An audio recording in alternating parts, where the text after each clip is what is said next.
নমস্কার বন্ধুরা, বন্দনা রান্নাঘরে আপনাদেরকে স্বাগত জানাই।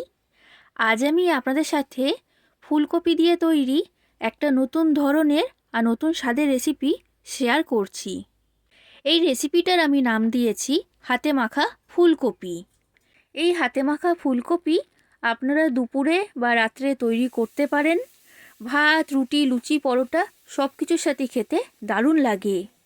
আর এটা তৈরি করাও কিন্তু খুবই সহজ, আর কম সময়ের মধ্যেই আপনারা এটা বানিয়ে ফেলতে পারবেন। তাই বন্ধুরা, আপনারা পুরো রেসিপিটা দেখতে থাকুন। আশা করছি আপনাদের সকলের খুবই ভালো লাগবে। আর ভালো লাগলে লাইক, শেয়ার, কমেন্ট করে দেবেন। আর আমার চ্যানেলে নতুন এসে থাকলে আমার চ্যানেলটা অবশ্যই সাবস্ক্রাইব করে দেবেন। এই রেসিপিটা তৈরি করার জন্য আমি এখানে একটা ছোট সাইজের ফুলকপি নিয়েছি।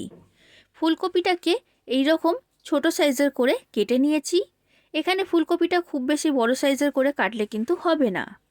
আর ফুলকপিটাকে জল দিয়ে ভালো করে পরিষ্কার করে ধুয়ে নিয়েছি।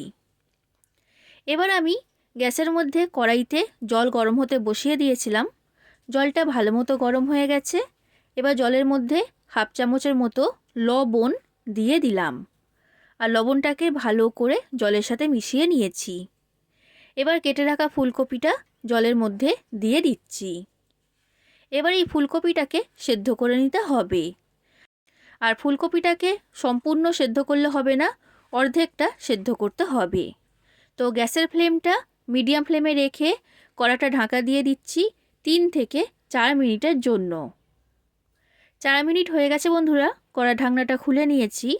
ফুলকপিটা আগের তুলনায় এখন অনেকটাই নরম হয়ে গেছে। আর কতটা সেদ্ধ করেছি সেটাও আমি আপনাদেরকে দেখিয়ে দিচ্ছি, যাতে আপনাদের বুঝতে সুবিধা হয়। তো দেখুন বন্ধুরা, ফুলকপিটা নরম হয়েছে, তবে কিন্তু একদম সেদ্ধ হয়ে গলে যায়নি। এই রকম গোটা থাকবে, এইভাবেই কিন্তু ফুলকপিটাকে সেদ্ধ করতে হবে। এবার জলের মধ্যে থেকে এই ফুলকপিটাকে আমি তুলে নিচ্ছি। সব ফুলকপিটাকে আমি একটা ঝুড়ির মধ্যে নিয়ে নিয়েছি, যাতে এর মধ্যে থেকে জলটা ভালোভাবে ঝরে যায় আর ফুলকপিটা তাড়াতাড়ি ঠান্ডা হয়ে যায়।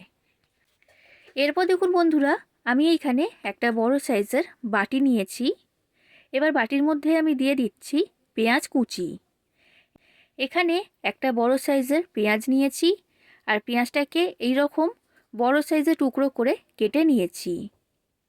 এরপর নিয়েছি একটা বড় সাইজের টমেটো, আর টমেটোটাকেও ঠিক একই রকমভাবে কেটে নিয়েছি। আর টমেটোর মধ্যে যে দানার অংশটা থাকে সেটা আমি এখানে বাদ দিয়ে দিয়েছি। আর এরপর নিয়েছি একটা ছোট সাইজের ক্যাপসিকাম, আর ক্যাপসিকামটাকেও বড় সাইজের টুকরো করে কেটে নিয়েছি। এবার দিয়ে দিচ্ছি 1 বাটি কড়াইশুঁটি। কড়াইশুঁটির পরিমাণটা আপনাদের পছন্দ অনুযায়ী কম বেশি করে নিতে পারবেন। এবার সেদ্ধ করে রাখা ফুলকপিটা এর মধ্যে দিয়ে দিলাম। আর এরপর দিচ্ছি 4 থেকে 5টা কাঁচা লঙ্কা। আর কাঁচা লঙ্কাটাকে এই রকম বড় সাইজের টুকরো করে কেটে এখানে দিয়েছি। এবার কয়েকটা মশলা আমি এর মধ্যে দিয়ে দেব। তো সবার প্রথমে দিচ্ছি হাফ চামচের মতো হলুদের গুঁড়ো, 1 চামচের মতো লঙ্কার গুঁড়ো। আপনারা যতটা ঝাল খেতে পছন্দ করেন সেই অনুযায়ী এখানে দিয়ে দেবেন। হাফ চামচ জিরে গুঁড়ো আর হাফ চামচ ধনে গুঁড়ো এর মধ্যে দিয়ে দিলাম। এবার দিয়ে দিচ্ছি স্বাদ অনুযায়ী লবণ। আর এরপর দিচ্ছি 1 চামচের মতো চিনি, তবে চিনির পরিমাণটা এখানে আপনারা স্বাদ অনুযায়ী দিয়ে দেবেন। এরপর দিয়ে দিচ্ছি আদা রসুনের পেস্ট। তো এখানে আমি 1 চামচের মতো আদা রসুনের পেস্ট দিয়েছি। আর সব শেষে আমি এখানে নিয়েছি টক দই। 2 চামচ টক দই আমি এর মধ্যে দিয়ে দিচ্ছি। তবে টক দই দেওয়াটা সম্পূর্ণ অপশনাল। আপনাদের কাছে যদি টক দই না থাকে তখন আপনারা টক দই ছাড়াই এটা তৈরি করতে পারবেন। এবার এই সব কিছুকে আমি ভালো করে মাখিয়ে নিচ্ছি। আর বন্ধুরা, আপনাদের যদি রেসিপিটা ভালো লাগে তাহলে লাইক করে দেবেন, প্রচুর প্রচুর শেয়ার করে দেবেন, কমেন্ট করে জানাবেন কেমন লেগেছে রেসিপিটা। আর এত দূর পর্যন্ত যদি রেসিপিটা আপনারা দেখে থাকেন তাহলে অবশ্যই আমার চ্যানেলটাকে সাবস্ক্রাইব করে দেবেন। তো দেখুন বন্ধুরা, আমি সব কিছুকে ভালো করে মেখে নিয়েছি। এবার এই ফুলকপিটাকে আমি এখন ঢাকা দিয়ে রেস্টে রেখে দেব 10 মিনিটের জন্য। 10 মিনিটের মধ্যেই এটা খুব ভালো মতো ম্যারিনেট হয়ে যাবে। 10 মিনিট হয়ে গেছে বন্ধুরা। এই ফুলকপিটা এখন ভালো মতো ম্যারিনেট হয়ে গেছে। এরপর গ্যাসের মধ্যে একটা কড়া গরম হতে বসিয়ে দিয়েছিলাম। এবার কড়ার মধ্যে দিয়ে দিচ্ছি পরিমাণ মতো সর্ষের তেল। তেলটা ভালো মতো গরম হয়ে গেছে। এবার তেলের মধ্যে একটা শুকনো লঙ্কা আর সামান্য পরিমাণ গোটা জিরে দিয়ে দিলাম। এবার আমি এখানে নিয়েছি বেসন। বড় চামচের 2 চামচ বেসন তেলের মধ্যে দিয়ে দিলাম। এবার লো ফ্লেমে রেখে বেসনটাকে আমি ভেজে নেব প্রায় 1 মিনিটের মতো। বেসনটা দেওয়ার কারণে এই হাতে মাখা ফুলকপির টেস্ট খুবই ভালো হবে আর গ্রেভিটাও কিন্তু ঘন তৈরি হবে। তো 1 মিনিট এটাকে আমি ভেজে নিয়েছি। এবার ম্যারিনেট করে রাখা ফুলকপিটা আমি কড়ার মধ্যে দিয়ে দিচ্ছি। এবার এটাকে ভালো করে মিশিয়ে নিতে হবে। তো এটা মেশানো হয়ে গেছে। এবার গ্যাসের ফ্লেমটা লো থেকে মিডিয়াম ফ্লেমে রেখে কড়াটা ঢাকা দিয়ে এটাকে এখন ভালো করে কষিয়ে নেব। আর মাঝে মাঝে কড়া ঢাকনা খুলে এটাকে নাড়াচাড়া করে দিতে হবে।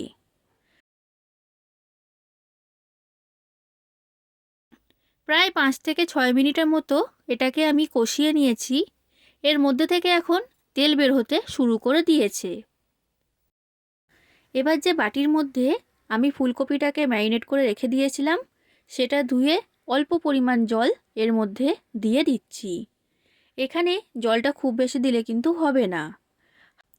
আর বন্ধুরা, এই ফুলকপির রেসিপিটা কিন্তু খুব বেশি পাতলা হয় না, একদমই শুকনো শুকনো তৈরি হয়। তো জলটাকে ভালো করে মিশিয়ে নিয়েছি। এবার গ্যাসের ফ্লেমটা লো ফ্লেমে রেখে এটাকে এখন আমি হতে দেব, যতক্ষণ না এই সবজিগুলো আর ফুলকপিটা সম্পূর্ণ নরম হয়ে যাচ্ছে। আর মাঝে মাঝে ঢাকনা খুলে এটাকে নাড়াচাড়া করে দিতে হবে। দেখুন বন্ধুরা, প্রায় 10 মিনিট পর কড়া ঢাকনাটা আমি খুলে নিয়েছি। আর এই ফুলকপিটা খুব ভালো মতো নরম হয়ে গেছে। এখন আমি এর মধ্যে দিয়ে দিচ্ছি সামান্য পরিমাণ শাহি গরম মশলা আর এরপর দিচ্ছি ধনেপাতা কুচি। এবার গরম মশলা আর ধনেপাতাটাকে ভালো করে আমি এই ফুলকপির তরকারির সাথে মিশিয়ে নিচ্ছি।